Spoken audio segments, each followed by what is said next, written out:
ಏಸು ಸ್ವಾಮಿ ಮಹಿಮಾ ರೂಪ ತಾಳಿದ್ದ ಹಬ್ಬ. ಮೊದಲನೆಯ ವಾಚನ ಪ್ರವಾದಿ ದಾನಿಯೇಲನ ಗ್ರಂಥದಿಂದ ವಾಚನ. ನಾನು ನೋಡುತ್ತಿದ್ದ ಹಾಗೆ ಸಿಂಹಾಸನಗಳನ್ನು ಹಾಕಲಾಯಿತು.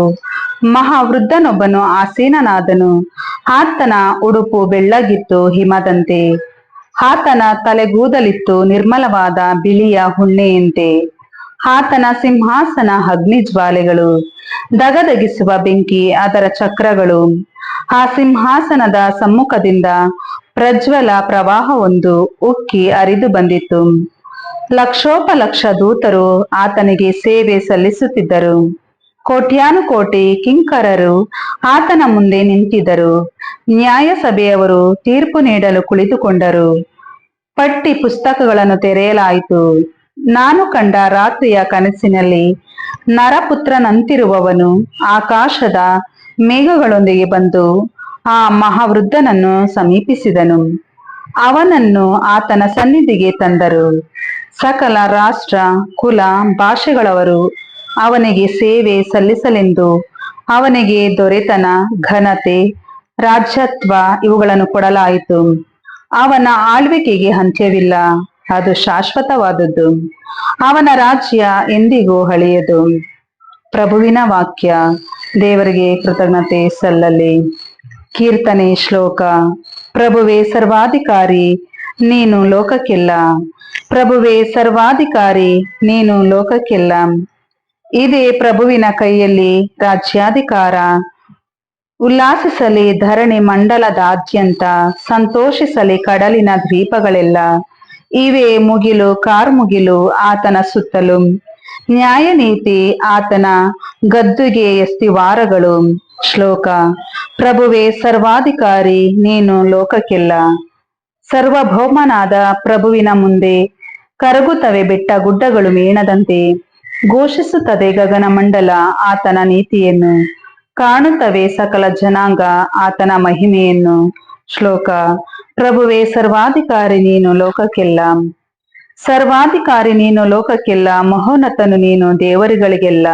ಶ್ಲೋಕ. ಪ್ರಭುವೇ ಸರ್ವಾಧಿಕಾರಿ, ನೀನು ಲೋಕಕ್ಕೆಲ್ಲ. ಎರಡನೆಯ ವಾಚನ ಸಂತ ಪೇತ್ರನು ಬರೆದ ಎರಡನೆಯ ಪತ್ರದಿಂದ ವಾಚನ.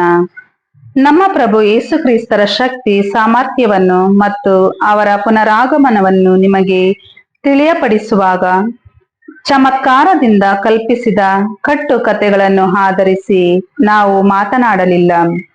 ನಾವೇ ಅವರ ಮಹತ್ತನ್ನು ಕಣ್ಣಾರೆ ಕಂಡು ಅದನ್ನು ತಿಳಿಯಪಡಿಸಿದ್ದೇವೆ. ತಂದೆಯಾದ ದೇವರಿಂದ ಅವರು ಗೌರವವನ್ನು ಮಹಿಮೆಯನ್ನು ಪಡೆದಾಗ, ಈತನು ನನ್ನ ಪುತ್ರ, ನನಗೆ ಪ್ರಿಯನಾದವನು, ನನ್ನ ಅಪಾರ ಮೆಚ್ಚುಗೆಗೆ ಪಾತ್ರನು ಎಂದು ಅವರನ್ನು ಕುರಿತೆ ವಾಣಿಯೊಂದು ಮಹೋನ್ನತ ವೈಭವದಿಂದ ಕೇಳಿ ಬಂದಿತು. ಆಗ ನಾವು ಆ ಪುನೀತ ಪರ್ವತದ ಮೇಲೆ ಅವರೊಡನೆ ಇದ್ದೆವು. ಸ್ವರ್ಗದಿಂದ ಆ ವಾಣಿಯನ್ನು ನಾವು ಕೇಳಿದೆವು. ಅದರಿಂದ ಪ್ರವಾದನೆಯ ಸಂದೇಶವು ನಮಗೆ ಮತ್ತಷ್ಟು ಖಚಿತವಾಗಿ ಗೊತ್ತಾಗಿದೆ. ಇದನ್ನು ನೀವು ಕತ್ತಲಲ್ಲಿ ಬೆಳಗುವ ದೀಪವೆಂದು ಪರಿಗಣಿಸಿ ಲಕ್ಷ್ಯ ಕೊಟ್ಟರೆ ಒಳ್ಳೆಯದು. ನಿಮ್ಮ ಹೃದಯದಲ್ಲಿ ಬೆಳಕು ಹರಿದು ಅರುಣೋದಯದ ನಕ್ಷತ್ರವು ಮೂಡುವವರೆಗೂ ಈ ದೀಪವು ಬೆಳಗುತ್ತಿರುತ್ತದೆ. ಪ್ರಭುವಿನ ವಾಕ್ಯ. ದೇವರಿಗೆ ಕೃತಜ್ಞತೆ ಸಲ್ಲಲಿ. ಘೋಷಣೆ. Alleluia, alleluia. ಈತನು ನನ್ನ ಪ್ರಿಯ ಪುತ್ರ, ನನಗೆ ಪರಮ ಪ್ರಿಯನು, ನನ್ನ ಅಪಾರ ಮೆಚ್ಚುಗೆಗೆ ಪಾತ್ರನು. ಈತನ ಮಾತಿಗೆ ಕಿವಿಗೊಡಿ. ಅಲ್ಲೆಲೂಯ. ಸಂತ ಲೂಕನು ಬರೆದ ಶುಭ ಸಂದೇಶದಿಂದ ವಾಚನ. ಪೇತ್ರ, ಯೌವಾನ ಮತ್ತು ಯಾಕೋಬ ಇವರನ್ನು ತಮ್ಮೊಡನೆ ಕರೆದುಕೊಂಡು ಯೇಸು ಸ್ವಾಮಿ ಪ್ರಾರ್ಥನೆ ಮಾಡಲು ಬೆಟ್ಟವನ್ನು ಹತ್ತಿದರು. ಪ್ರಾರ್ಥನೆ ಮಾಡುವ ಸಮಯದಲ್ಲಿ ಯೇಸುವಿನ ಮುಖಚಾರ್ಯೆಯು ಮಾರ್ಪಟ್ಟಿತು. ಅವರ ಉಡುಪು ಬೆಳ್ಳಗೆ ಪ್ರಜ್ವಲಿಸಿತು. ಇದ್ದಕ್ಕಿದ್ದ ಹಾಗೆ ಮೋಶೆ ಮತ್ತು ಎಲಿಯ ಎಂಬ ಇಬ್ಬರು ಪ್ರವಾದಿಗಳು ಅವರೊಡನೆ ಮಾತನಾಡುತ್ತಿದ್ದರು.